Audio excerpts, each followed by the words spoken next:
Olá, seja bem-vindo a mais uma aula do curso de Introdução ao Grego Bíblico. Já chegamos na aula de número 14 e hoje o nosso tema vai ser sobre o futuro do indicativo ativo e médio. Então nós vamos ver sobre agora o verbo futuro, como que a gente expressa ações no futuro, seja na voz ativa ou na voz média, e você vai saber por que precisamente somente o médio e não o passivo. Bom, o futuro indicativo ativo ele é simplesmente destacado pelo acréscimo de um sigma no final da raiz do nosso verbo. Então, é o acréscimo do sigma à raiz do presente, ok? Por que raiz do presente? Porque o verbo, na verdade, ele contém raízes diferentes. Existe uma raiz original, a raiz fundamental do verbo, e uma raiz que é utilizada no presente. A gente vai ver isso basicamente um pouco mais detalhadamente na próxima aula, ok? Mas então nós temos aqui o verbo lio, né, que é o nosso verbo paradigma.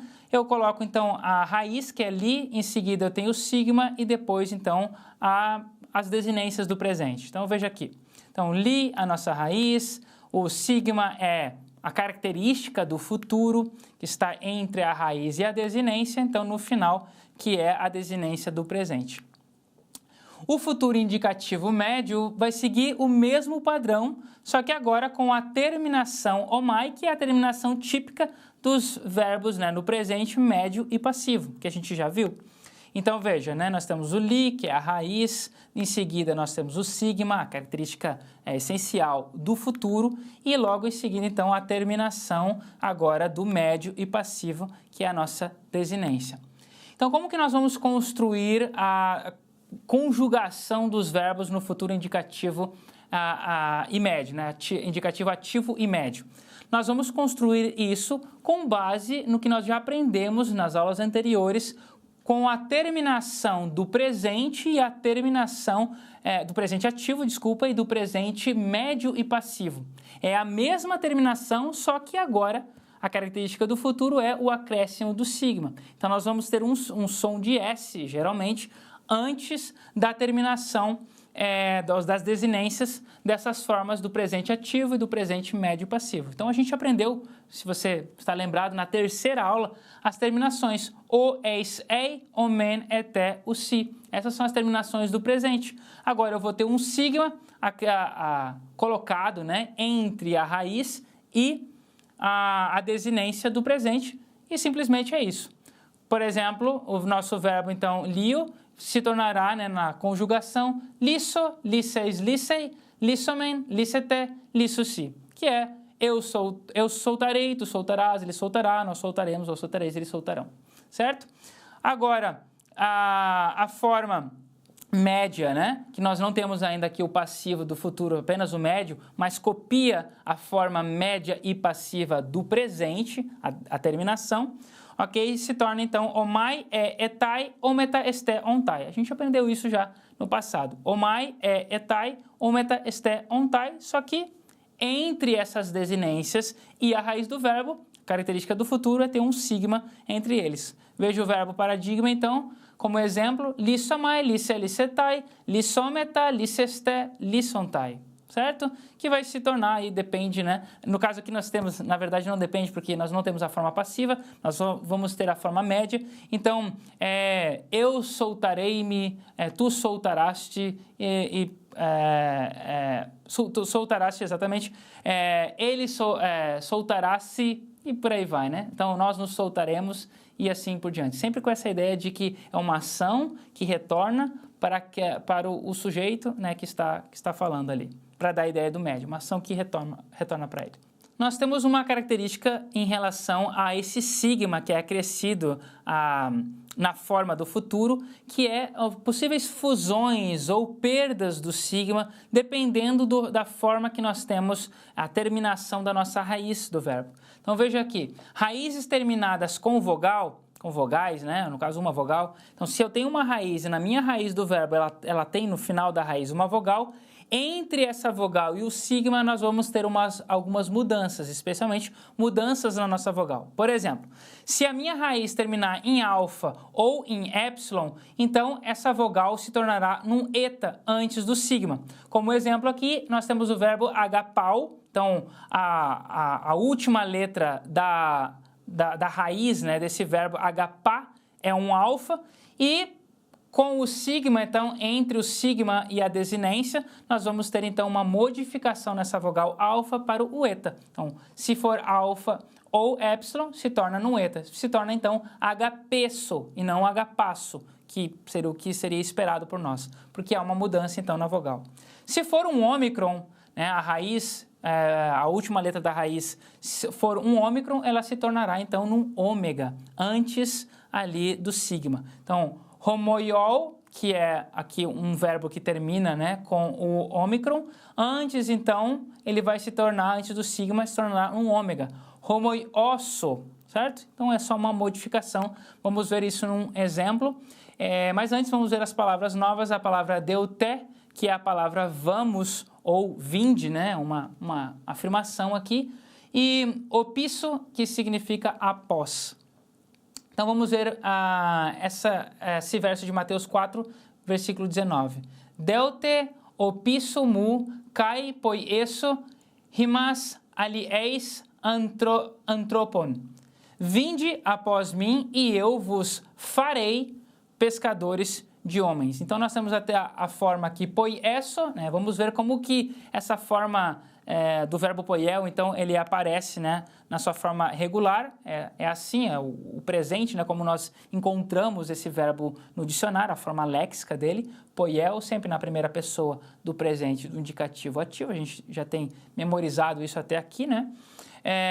Então, a forma dele, eu tiro o ômega, eu encontro poie, que é uma raiz que termina com uma consoante épsilon, só que antes de eu colocar o sigma, esse épsilon sofre uma modificação, um aumento, né? Porque ele passa de uma vogal aberta para uma vogal então mais longa, fechada. E então nós temos a forma poieso, primeira pessoa, singular, do futuro do indicativo ativo. Como aparece aqui, né? Farei. Vamos uma segunda característica agora desse sigma, né? É que quando raízes elas terminam em consoante, também pode haver algumas mudanças com o sigma. Agora com o sigma. Se a minha raiz então termina em vogal, a gente viu uma mudança na vogal. Se a minha raiz ela termina em consoante, pode haver mudanças nessa consoante. Vamos ver quais mudanças que podem ocorrer. Então, se nós temos então uma raiz que termina numa consoante líquida, lembra isso já na segunda aula, eu falei das características, né, as classes das consoantes, por isso que é importante, eu falei que isso seria importante para os verbos, e aqui estamos nós. Ó, nós temos o lambda, o mi, o ni e o rho, que nós aprendemos que são as consoantes líquidas. Então, se a minha raiz terminar com uma dessas quatro consoantes, que é uma consoante, são consoantes líquidas, vai haver uma perda do sigma. Então, o sigma, que é a característica do futuro, cai nesse caso, sofre uma elisão. Veja, por exemplo, aqui eu tenho crino, ok? Que é o verbo julgar. Ele termina, eu tiro o ômega, né? Eu encontro crin. Então, a raiz dele termina em ni, que é uma das quatro consoantes, é uma consoante líquida. Então, o formato que a gente esperaria seria crinso. Mas por que isso torna um tipo de um cacófago, né? Para aí, os falantes de grego. Então, eles eliminam esse sigma e continua crino, só que agora houve uma mudança de sílaba tônica. Antes era crino, agora se torna crino. Essa mudança de sílaba tônica nem sempre ela vai ocorrer. Por isso, é o contexto que vai nos ajudar a identificar se de fato crino está sendo utilizado ali no futuro ou, na verdade, no presente. No caso aqui, o crino ele tem essa mudança de sílaba tônica na primeira pessoa, mas em outras pessoas a sílaba tônica pode não mudar e em outros verbos também não. Outra característica é se por acaso a minha raiz ela termina em consoante dupla. Eu coloquei XX aqui porque pode ser qualquer consoante. Geralmente são dois lambdas, mas pode ser outra consoante também. Se essa consoante aparece de forma dupla no final da raiz, então o que vai acontecer? O sigma também cai, ele sofre uma elisão, ele não vai aparecer, e essa consoante dupla, uma delas também vai cair. Então perde-se uma consoante dupla. Então veja esse verbo aqui, psalo se torna psalô, ok? Eu tenho o que eu esperaria seria psalso, ok? Mas, na verdade, nós temos a queda de um dos lambdas e também a queda do sigma, que é a característica básica ou fundamental do futuro. Então, E também nós temos, né, se você ver aqui, uma mudança de sílaba tônica, né? Psalo se torna psalô, certo? Então, essa é uma característica da mudanças no sigma. Veja aqui um exemplo, o verbo novo para nós memorizarmos é apangelo, que é o verbo anunciar. E aqui o nosso verso de Mateus 12:18 diz: Kai krisen tois ethenesin apangelei. E ele anunciará juízo aos gentios. Então, nós temos aqui o verbo anunciar, ok? E a forma, né, dele aqui está na da terceira pessoa singular, do futuro indicativo ativo, né? A terminação ei, né? Se a gente lembrar lá do presente, as mesmas terminações. E a forma básica, então, que já está aqui no nosso quadro antes aqui de memorização, palavra de memorização, é a forma apangelô, com 2 lambdas, um lambda cai, o sigma também não aparece, então fica apangelô, mas aqui está declinada a terceira pessoa, apangelei, certo? Então é um dos casos de elisões, né, dentro da raiz e também do sigma. Outro verso aqui, antes, né, as nossas palavras novas, apokteino, que é o verbo matar em grego, e aqui eautu, eautes, eautu, que funciona como um tipo de adjetivo que significa si mesmo, ok? E meti, que é uma expressão que significa talvez. Então, meti apoktenei eautu. Realtu, né? Terá ele, acaso, a intenção de suicidar-se ou de matar a si mesmo, literalmente, né? Talvez ele ele matará-se a si mesmo, literalmente é o que nós temos nesse verso, mas foi traduzido de uma forma mais rebuscada, né? Mais bonita. Terá ele, acaso, a intenção de suicidar-se? Então, nós temos aqui o verbo apokteino, terminação ei, de terceira pessoa do singular, do futuro do indicativo ativo, e o verbo, né, básico, né, na forma lexa, é o verbo apokteino. Então, a gente tira o ômega, nós encontramos a raiz apoktein, com a terminação do ni, é uma líquida, uma consoante líquida. Essa consoante, então, ela faz com que o sigma seja perdido. Em vez de nós termos apoktenso, nós temos, então, simplesmente apokteino. E nós não temos mudança aqui na sílaba tônica. Portanto, é importante o contexto, né? Para que a gente entenda se está falando do futuro ou se, na verdade, é o presente. Uma outra característica são raízes terminadas em consoante, que também, de novo, né, tem mudanças no sigma. Qual outro tipo de consoante? Agora, labiais. As labiais são o pi, o beta e o fi. Elas vão, então, se tornar num psi. Veja, isso é basicamente um pouco lógico. Eu tenho uma raiz de um verbo, ela termina com uma consoante, que pode ser no caso, a labial, o pi, o beta ou o fi. O pi, o beta ou o fi mais o sigma, eles se fundem e formam um psi, uma consoante dupla, que é uma labial dupla, né? Que é o P mais o S. Então, em vez de eu escrever, porque na verdade o som seria o mesmo, né? Pempo, pemp, so, esse P e esse sigma, esse pi, né, e esse sigma se fundem formando psi. Então fica de pempo, se torna pempso, certo? Gutural, a mesma coisa, o kappa, o gama e o ri, mais o sigma, se torna uma gutural dupla, que é o xi. Então, seja o kappa, o gama ou o ri, mais o sigma se torna x, né, o xi. Então, por exemplo, nós temos aqui o verbo sinago, que é o verbo juntar. Então, a terminação da raiz dele é sinag, certo? Termina com gama. Mais o sigma, então, se torna sinagso, que a gente traduz isso, né? O resumo e funde isso num xi, sinaxo, ok? Então, vamos para um exemplo disso. Nós temos aqui Lucas, capítulo 20, versículo 13.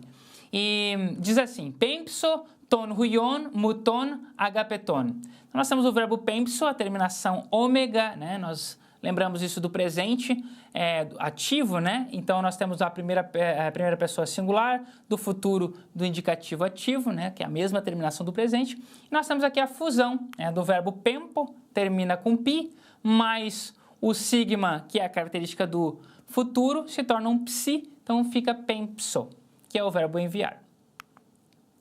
Uma outra característica, então, em raízes terminadas com consoante e essa mudança no sigma são com dentais. As dentais, então, se eu tenho o tal, o delta e o θ, e o que nós esperaríamos seria que as dentais, junto com o sigma, se tornariam num zeta, ok? Porque é a união, é como se fosse a dental dupla, né? É o tal, o delta ou o θ, com o sigma se torna num zeta, mas na verdade o que nós temos aqui é a perda da dental, ou seja, o tal, o delta e o θ da minha raiz vai cair e o sigma vai entrar sem conexão ali com a dental, porque ela se perde. Então, veja esse exemplo, eu tenho o verbo peitho, que se torna então peiso, porque o θ, que faz parte, né, do fim da raiz, ele é uma dental, ele cai fora e dá lugar então somente ao sigma, que é a característica essencial do futuro. Uma outra característica também é sibilantes, né? Se eu tenho uma raiz que termina com uma sibilante, seja o sigma ou até o zeta, agora vai ser visto como um tipo de sibilante aqui, nós temos a perda da sibilante. Então só fica o sigma da característica do futuro, né, que é parte do futuro, e do verbo, da raiz do verbo, a gente tem a perda então da sibilante. Por exemplo, o verbo sozo, a terminação dele termina em zeta, esse zeta vai cair e vai ficar só o sigma do futuro, então se torna sosso, certo? É o verbo salvar. Então vamos ver isso num exemplo, aqui em João 12, 28, antes, né, não vamos esquecer da nossa palavra nova, o verbo doxazo, que é o verbo glorificar, e João 12 diz, kai edoxassa, kai palin doxasso, que em português significa eu já o glorifiquei e ainda o glorificarei. Então, o nosso verbo doxasso, ele tem esse sigma, que indica que é futuro, o ômega, que indica que é a primeira pessoa do singular do futuro do indicativo ativo. E a forma básica, então, né, já foi escrito aqui, mas vou repeti-la, é doxazo, a terminação da minha raiz, ela acaba em zeta, ok? E por que acaba em zeta, que é considerada aqui uma sibilante, essa sibilante cai e dá lugar e espaço somente ao sigma, que é a característica básica do futuro, ficando então doxasso, a nossa forma do futuro. Algo importante também para nós entendermos sobre o futuro, né, ou lembrarmos, né, é o verbo ser e estar agora no futuro. A gente já viu o verbo ser no presente, o verbo ser no imperfeito e agora o verbo ser no futuro, que é o verbo eimi em grego, futuro no indicativo ativo. E as conjugações, assim como a gente aprendeu antes, não tem uma terminação específica, porque ele é um verbo irregular, mas ele aparece toda hora no texto. Então, é importante que você memorize todo ele, né, de cor, né? Então, esomai, esse, estai, esometa, esseste, esontai, que significa, basicamente, né, eu serei, tu serás, ele será, nós seremos, vós sereis, eles serão. Então, vamos ver um exemplo desse verbo num texto. Primeiro, né, as nossas palavras finais agora é dioti, que significa pois, meno, que é o verbo habitar, e a expressão tis ou ti, que significa quem, que ou qual, dentro da ideia de uma pergunta. Então, é uma expressão, é um pronome interrogativo. O nosso verso agora, primeiro, é o verso de João 14, 17, diz Himes ginoskete auto, hoti par himin mene kai en himin estai. Vós o conheceis, porque ele habita convosco e estará convosco. Então, esse estai, que é a última palavra dentro do nosso verso aqui, é o verbo ser e estai, e ele então está na terceira pessoa singular do futuro do indicativo ativo, foi traduzido estará aqui, né? Ele estará. Nosso outro verso, né, de 1 Pedro 1,16, fala de oti, gegraptai, hoti, hagioi esseste, hoti, ego, hagios. Então, a nossa expressão agora é esseste, que está escrito, né, no português, né, porque escrito está, sede santos, porque eu sou santo. Então, esse sede aqui é o verbo de ligação, né, o verbo ser e estar. Ele está na segunda pessoa do plural do futuro do indicativo ativo.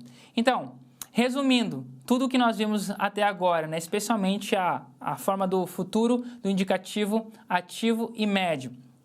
As líquidas, né, o sigma, junto com líquidas, que são o lambda, o mi, o ni e o rho, há uma perda do sigma, ok? Como o caso que nós vimos.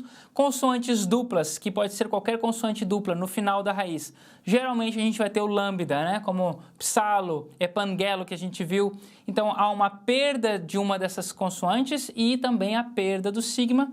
Ou labiais, ela se funde com o sigma se tornando psi. As guturais se funde com o sigma se tornando xi. E as dentais, há uma perda da dental, permanecendo somente o sigma, e as sibilantes, há então também uma perda da sibilante, permanecendo apenas o sigma. Por hoje é só, bons estudos, boa sorte e até a próxima aula.